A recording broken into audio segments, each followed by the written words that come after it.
Hello, hello! So for today's video, ayan po, nandito tayo sa Campsie, New South Wales, Australia.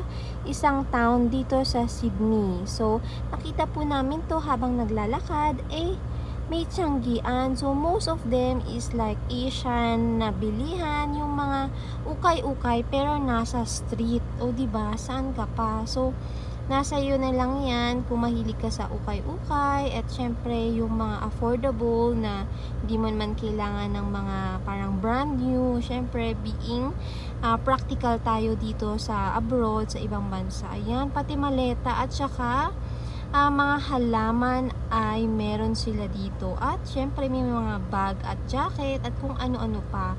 Nasa sa inyo na lang kung anong gusto nyong bilhin. Ayan, syempre pag napagod ka, pwede ka din umupo kasi spring po ngayon dito sa Australia. So ayan, most of ano pala dito bilihin is parang mga Asian nga, yung mga Chinese, Malaysian, yung mga anik-anik. Kung mahilig kayo mag tingin ng mga abubot, o diba, saan ka pa? Ayan na nga. Ito pala yung super fresh din na sa tabi is parang may mga vegetable and fruits yung unang na-upload ko.